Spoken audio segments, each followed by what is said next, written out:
Grato a Ti pelo dom da vida. Obrigado pela oportunidade que o Senhor nos concede mais uma vez de juntos estudarmos a Tua Santa Palavra. Juntos, ó Pai, examinando a Tua vontade, imploramos a Ti o Teu Espírito Santo sobre nós. Nos batiza, Senhor, com Teu Santo Espírito. Transforma o nosso caráter. Molda, ó Deus, a nossa vida segundo a Tua vontade. Quebra, meu Deus, e molde aquilo que for necessário, pois o Senhor sabe o melhor para cada um de nós.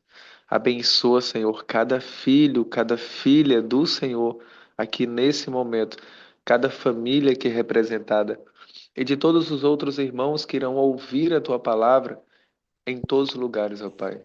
Que os teus anjos acampem ao redor de cada um de nós e nos ajude a ser fiel a Ti hoje. É o que pedimos o Senhor.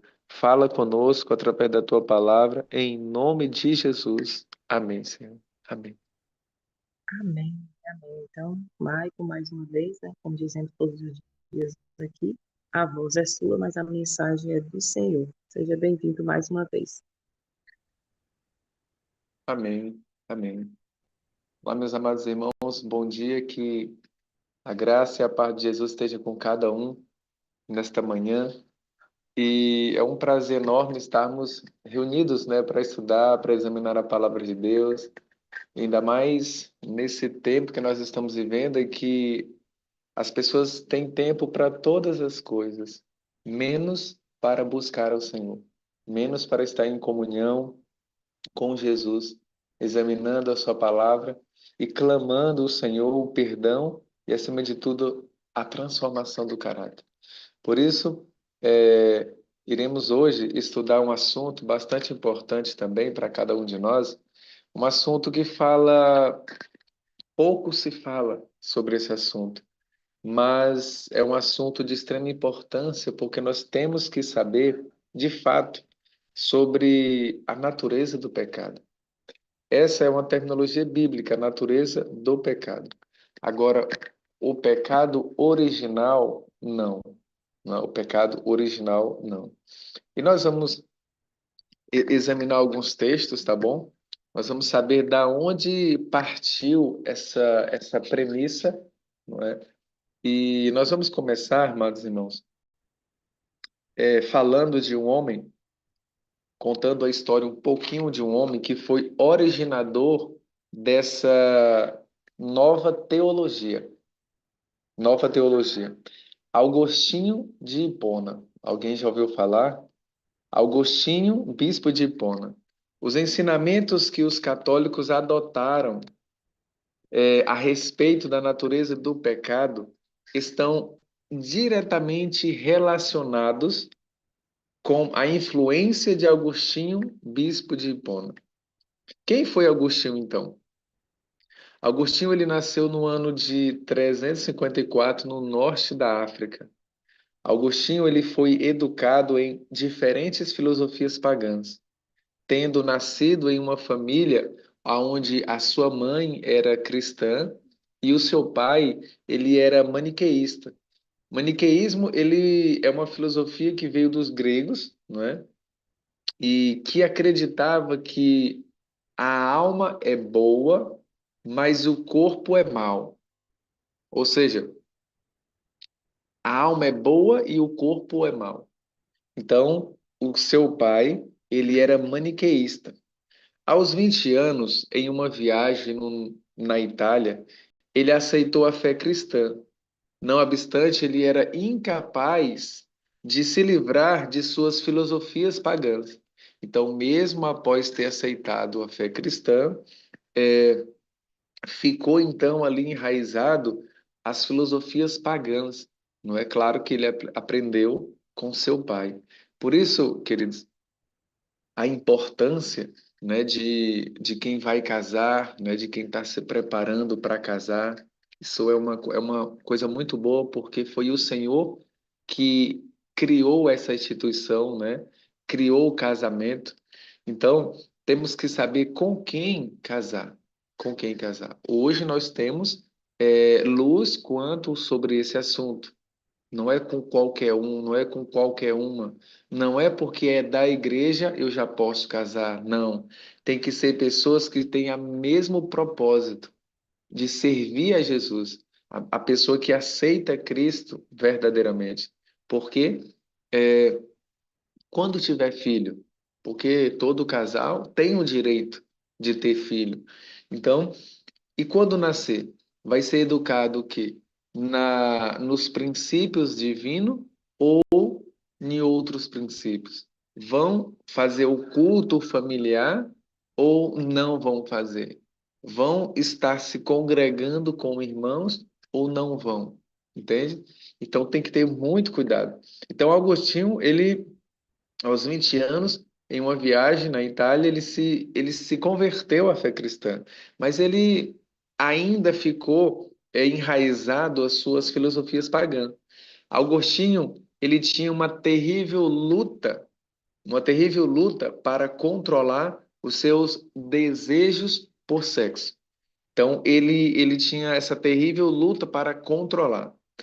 Ele ficou tão desanimado que finalmente se convenceu da ideia do pecado original, a fim de pacificar a sua consciência. Então, depois ele casou e ele tinha relacionamentos extraconjugais, teve filhos, né, fora ali do casamento. Então, ele, a fim de pacificar a sua consciência, ele se convenceu, não é, do pecado original, pecado original. A doutrina do pecado original ensina que nós pecamos, preste atenção. A doutrina do pecado original é uma doutrina católica, não é? Ela ensina que nós pecamos porque somos pecadores, em vez de dizer que somos pecadores porque pecamos. Eu vou repetir. Talvez essa essa frase, talvez você já até ouviu na sua igreja. Eu pergunto, será que nós não estamos, eu vou ser moderado, aos poucos bebendo vinho de Babilônia? Veja, a doutrina do pecado original ensina que nós pecamos porque somos pecadores, em vez de dizer que somos pecadores porque pecamos. Então a frase correta é: somos pecadores porque pecamos. Então, se você nunca tivesse pecado, você não era pecador. Jesus nunca pecou. Ele nunca fez nada de errado. Nada de errado. Então, Jesus, ele não foi um pecador. Jesus não foi um pecador. Em outras palavras, segundo essa teologia do pecado original, segundo Agostinho de Hipona, em outras palavras, nascemos pecadores. Imagina uma criança, então ele já nasce condenado, ele já é um pecador. O médico acabou de tirar a criança, aquele inocente que não sabe nem se está vivo, então o que sabe mais é chorar. Então aquela criança já é um pecador. Irmãos, isso é uma doutrina católica. E nós vamos entender por que que ou sabendo ou pensando assim está errado. Nós vamos já entender um pouquinho mais à frente. Assim, ele, Agostinho, se convenceu que estava ainda em ligação com Cristo, pois sendo um pecador desde o nascimento, veja a premissa a qual ele levou. Ele não poderia impedir a sua queda. Então, Agostinho, mesmo estando ali em seus adultérios, mesmo estando ali nos seus pecados, em outros, né? Ele se convenceu de que estava ainda em ligação com Deus, porque ele não poderia impedir a sua queda. Olha o absurdo, né? Ele levou essa premissa à sua conclusão lógica, que se nós nascemos pecadores, então Cristo deve ter tomado sobre si uma natureza diferente da nossa, porque Jesus não foi um pecador. De fato, Jesus não foi um pecador. Então aqui ele atribui a natureza humana que nós temos, a natureza humana pós-queda, com o próprio pecado. Interessante, né? Se Jesus, então, nessa raciocínio, se Jesus, então, foi tão diferente de nós, então nós precisaríamos de intercessores que pudessem se identificar conosco. Então, Jesus, segundo o raciocínio de Agostinho, foi tão diferente de nós, então nós agora precisamos de intercessores que se identificam conosco. Apesar de que, no caso, Jesus não. Então, nós precisaríamos de quê? Da intercessão de Pedro, de Paulo, de João, dentre outros. Veja, uma outra raciocínio dele. Se Jesus tinha uma natureza diferente da minha e da sua, então Maria, que deu a luz a Jesus, Maria, deve também ter possuído uma natureza diferente. Então, aí entra a doutrina da Imaculada Conceição. Então, Maria não teve, segundo Agostinho, não teve a natureza humana que nós temos. Ela foi imaculada. E tem mais, amados. E indo nesse raciocínio, se eu sou pecador desde o nascimento, segundo Agostinho de Hipona, então devo ser batizado na infância. É claro, porque quem tem que ser batizado é quem é pecador. E detalhe, o batismo é uma coisa importante, o santo batismo, e quem deve ser batizado são aqueles que reconhecem a necessidade de um Salvador, que se arrepende dos seus pecados. Eu pergunto, uma criança que não sabe nem que está viva, ela vai se arrepender do quê? Irmãos, veja, Augustinho disse que o- a criança deve ser batizado mesmo na sua infância, nos seus meses, nos seus primeiros anos de vida. Irmãos, será que nós estamos aos poucos? Eu estou falando para me ser moderado, bebendo o vinho de Babilônia? Lembra aquela taça, como dizem Apocalipse, que tem dado a beber a todos os reis da terra, a todas as pessoas na face da terra? Queridos, nós estamos vivendo em uma época realmente no tempo do fim, no tempo do fim. E se nós não buscarmos ao Senhor e voltarmos aos princípios antigos, às veredas antigas, nós vamos o que ser levado por qualquer vento de doutrina com um manto de santidade. Nós temos que ter muito cuidado, muito cuidado. Abramos então a palavra de Deus em João.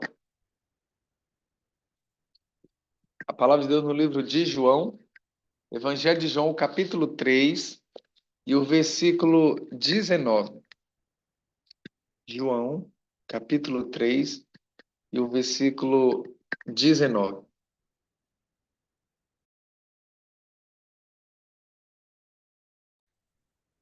Diz assim: Veja, nós vamos ver alguns textos sobre o que a Bíblia fala sobre a condenação.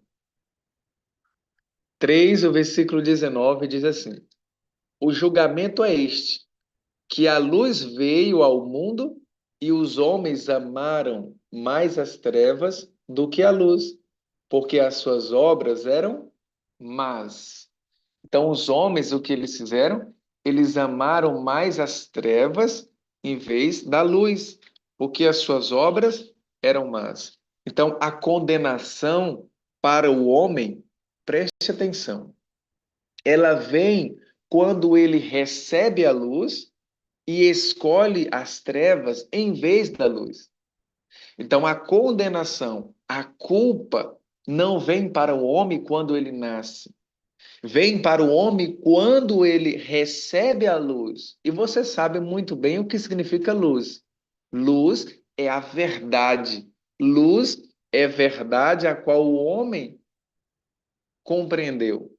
Então, quando vem a luz e ele escolhe a treva, ou seja, as trevas, isso aqui é espiritualmente falando, significa que ele continua no erro conscientemente, em vez da luz.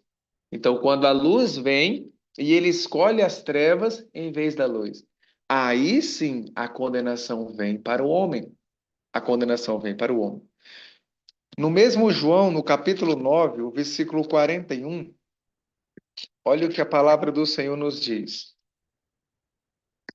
9, o verso 41.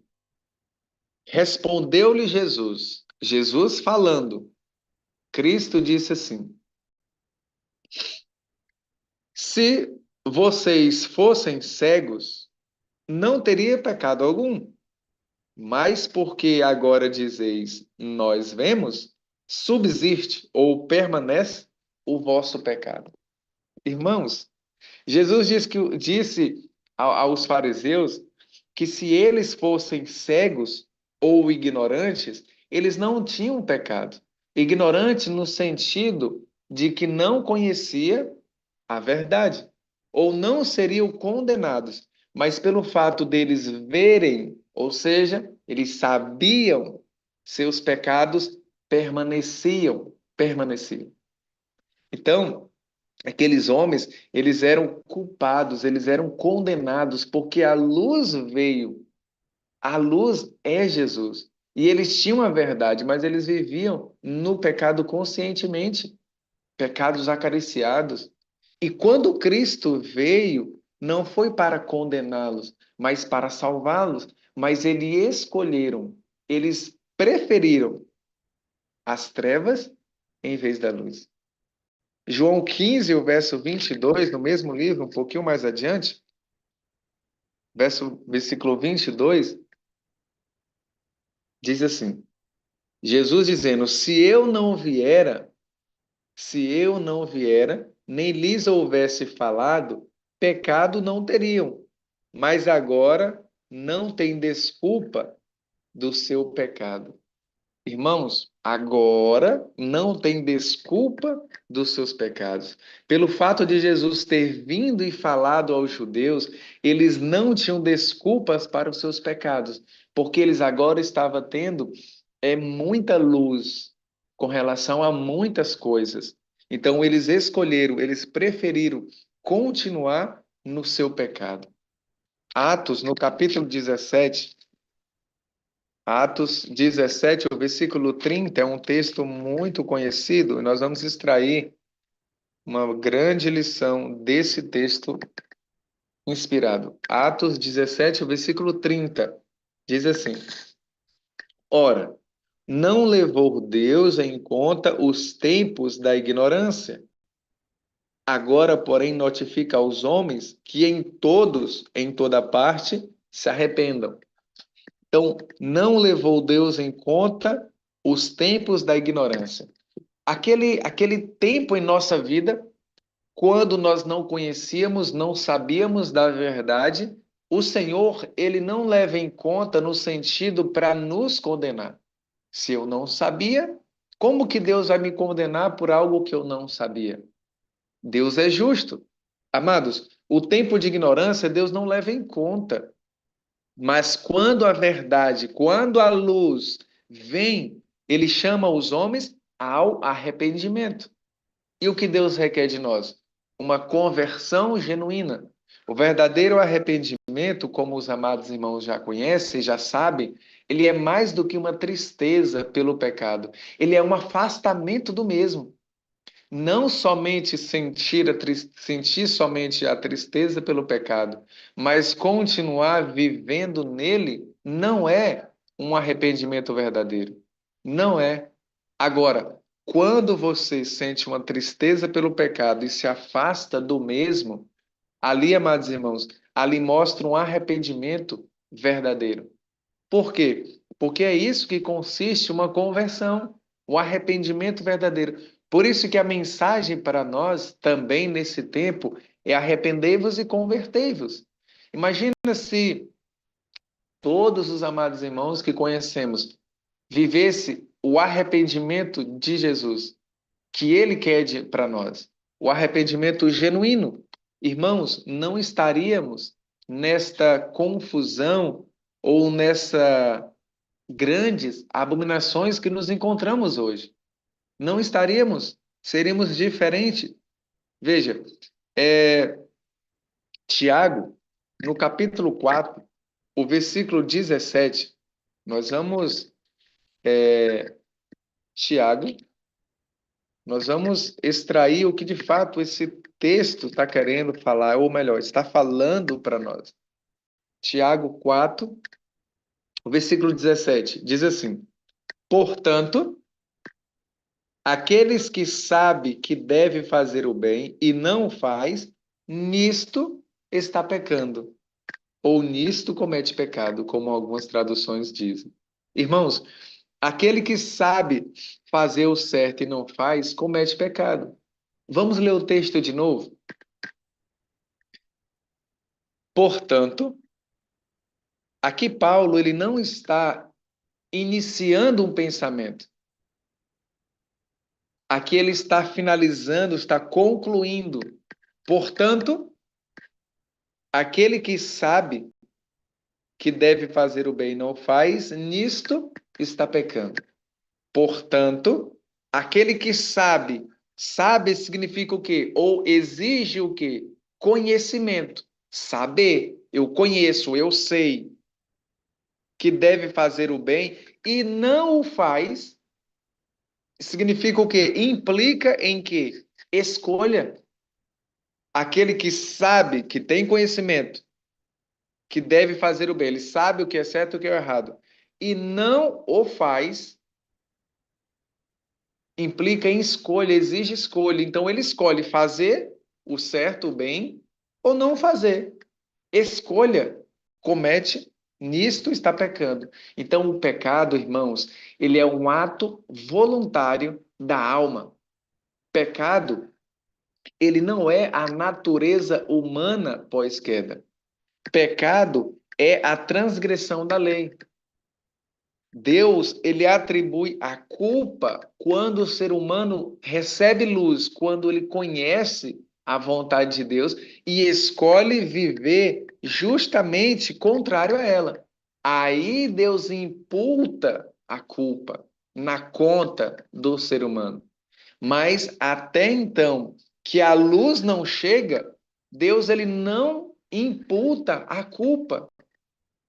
Estão compreendendo? Ele não imputa a culpa. Ezequiel 20, o versículo 18, ali mostra claramente que os filhos não levam os pecados dos pais, mas cada um leva os seus próprios pecados. Então, o filho não vai pagar pela culpa do pai. O pai não vai pagar pela culpa do filho. Ezequiel 18, versículo 20. Ezequiel 18, 20. Lucas 12, 48, ali fala também: a qualquer que muito lhe for dado, muito lhe será cobrado, ou muito lhe pedirá.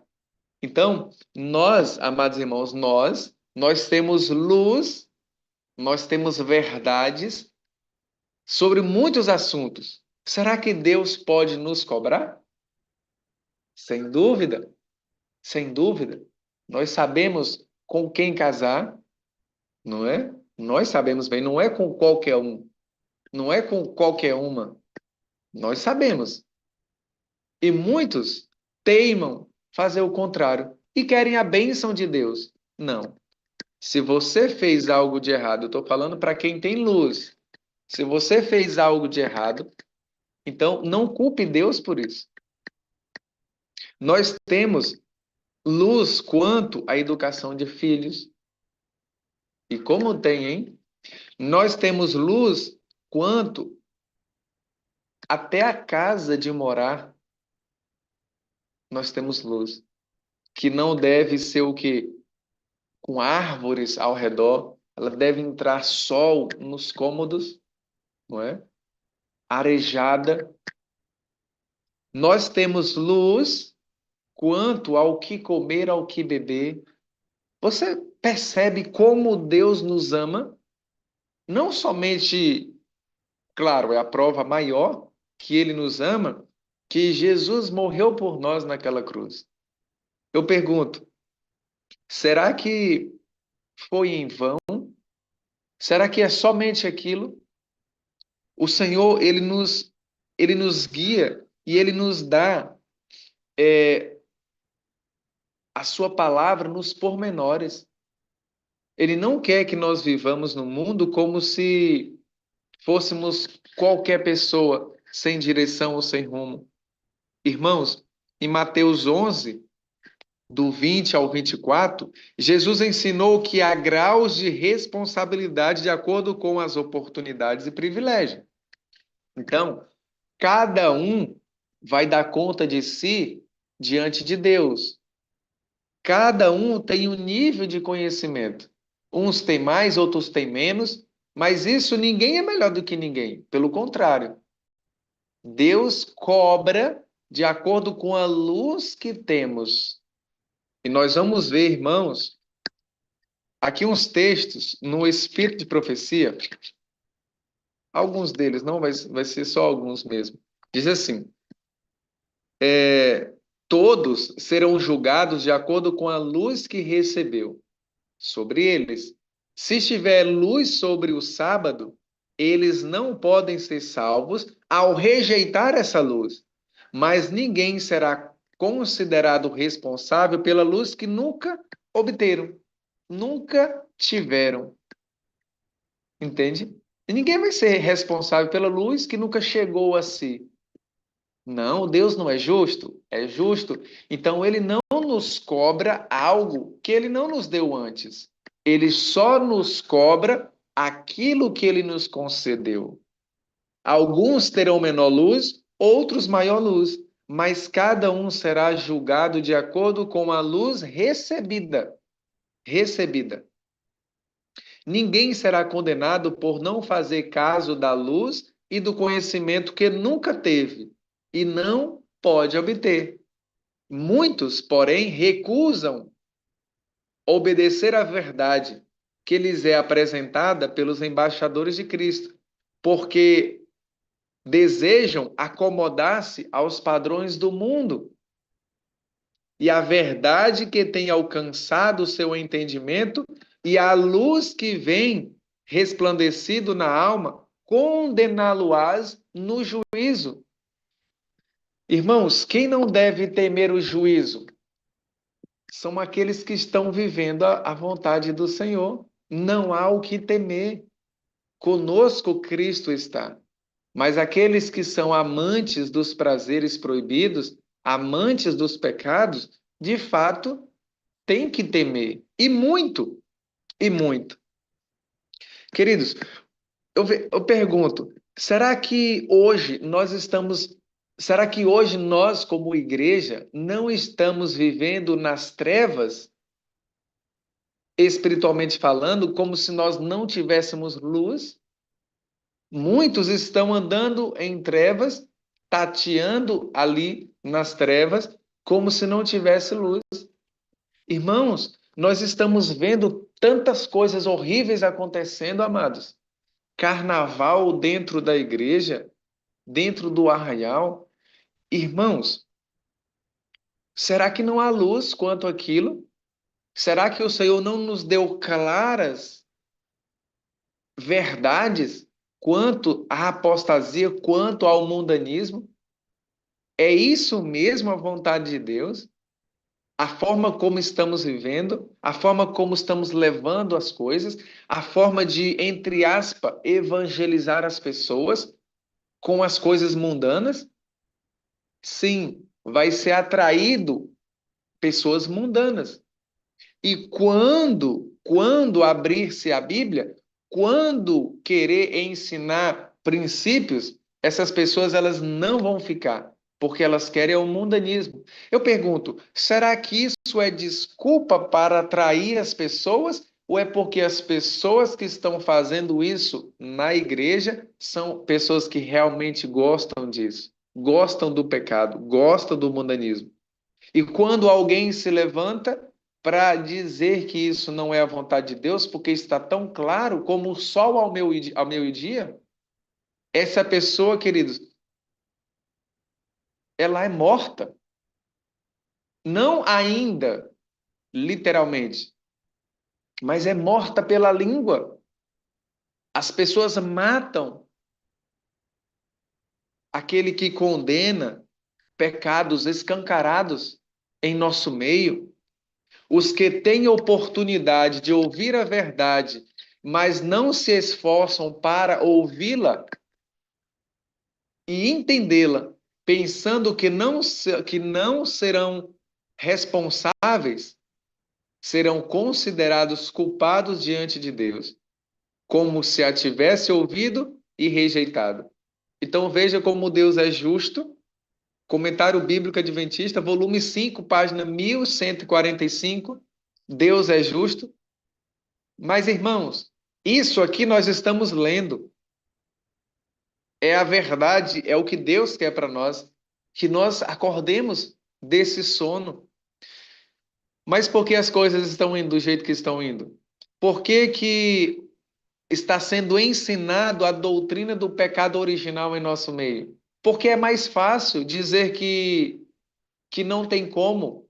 Você vai viver no pecado sempre. Não tem como. Isso é para quê? É para pacificar a consciência. Lembra? A alma é boa, mas o corpo é mau. Não há problema. Se você está vivendo ou fazendo o que é errado, vivendo no pecado, acariciado ou aberto, ali é o seu corpo. A sua alma é boa. Coração, lembra? Jesus quer o coração. Bem, irmãos, essas pessoas que têm luz e escolhem viver nas trevas como se não tivesse luz, elas vão para o lugar onde todo mundo vai. E não é o céu. Não é o céu. Nós temos que começar, acordar. Já é hora de despertar do sono. Quando Cristo voltar nas nuvens do céu, ninguém vai ser levado para encontrar Cristo nos ares vivendo no pecado acariciado. Ninguém, irmãos. Só quem vai ser levado para encontrar Jesus nos ares, porque Jesus não vai pisar na terra, são aquelas pessoas que venceram o pecado na sua vida, individualmente. O Senhor não precisa de mais de homens inteligentes, mas de pessoas que se rendem à sua vontade, que se rende ao assim diz o Senhor.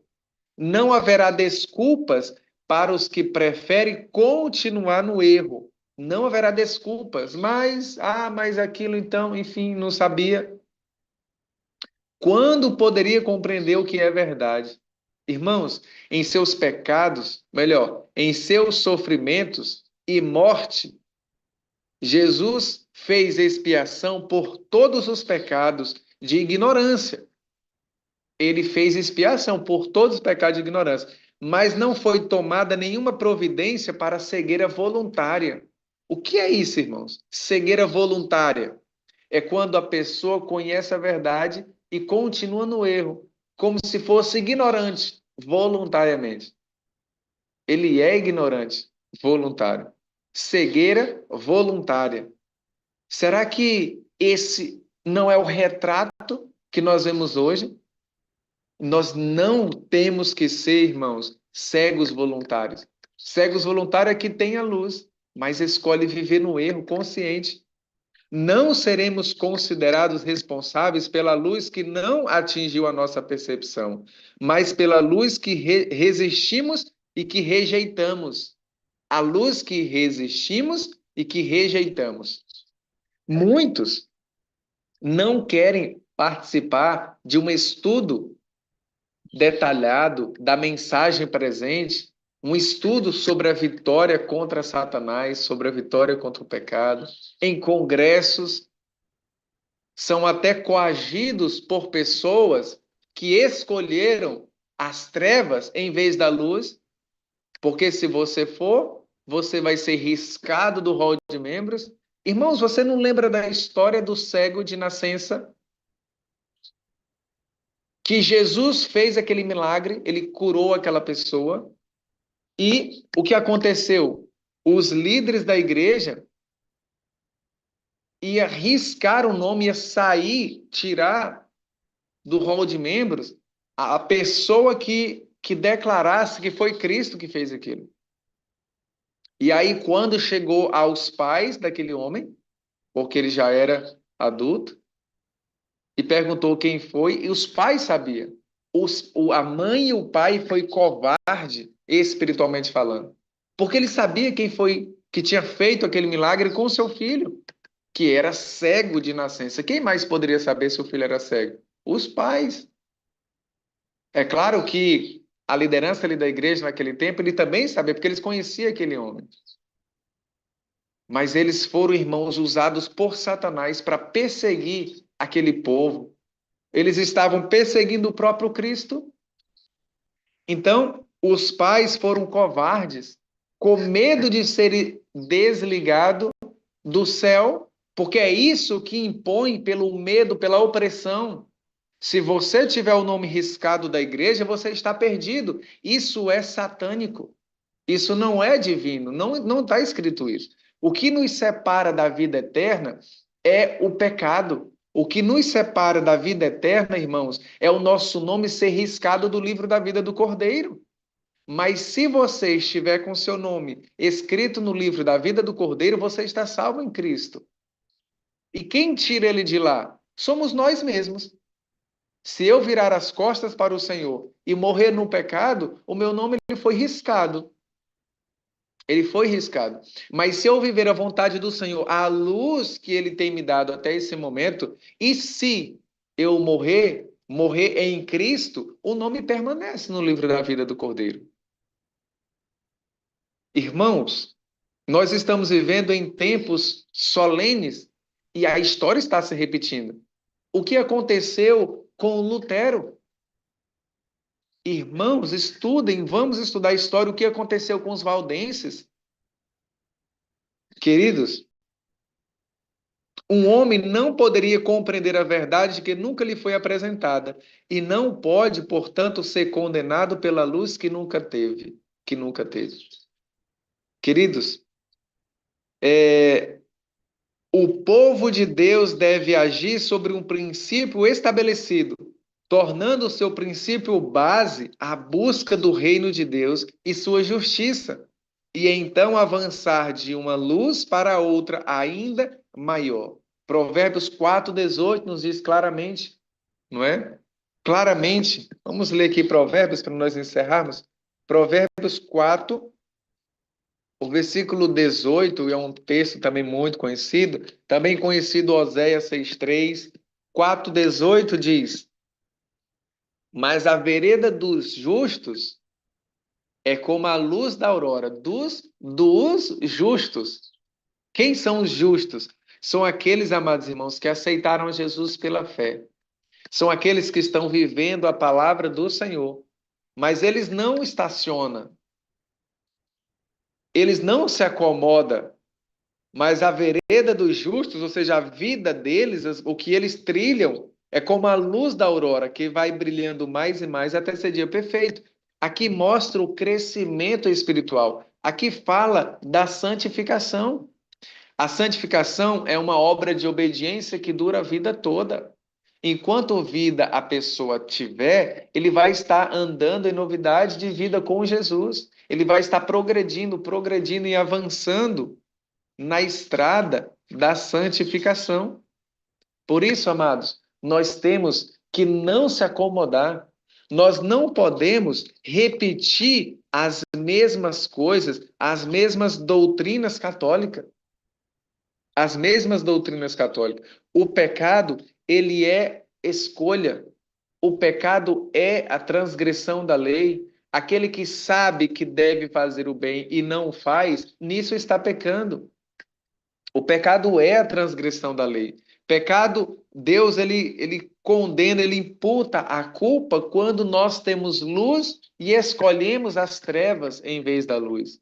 conscientemente e não ignorante, mas conscientemente, nós vimos que Deus não leva em conta o tempo da ignorância. Mas agora, ou seja, agora que a luz chegou, ele nos cobra e de forma justa. Deus não te pode cobrar algo e que você não conhece. E você e nós aqui já vimos tantas mensagens que já foi passada nesta madrugada. Quantas verdades já nos foi dito? Sabe o que nós precisamos? Vida cristã na prática. Vida cristã na prática.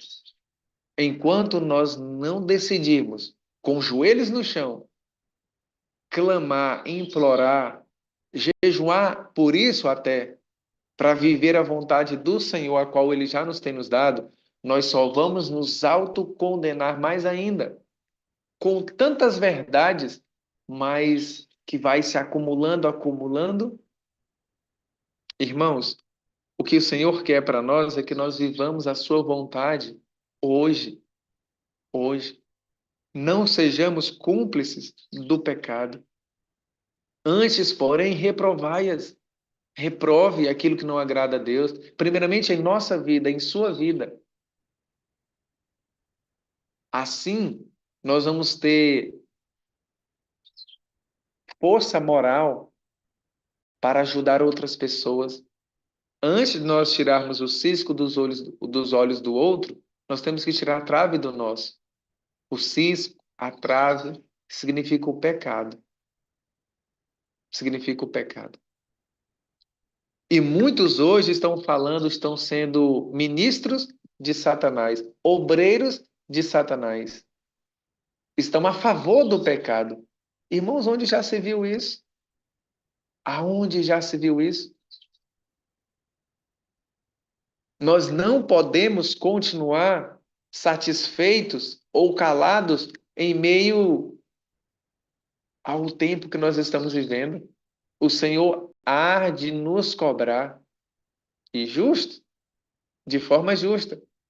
Eu pergunto, vamos continuar calados? Vamos continuar dizendo amém para tudo que é dito pelo clero? Nós somos o quê? Pessoas que seguem a manada ou pessoas que seguem o bom pastor, Jesus Cristo?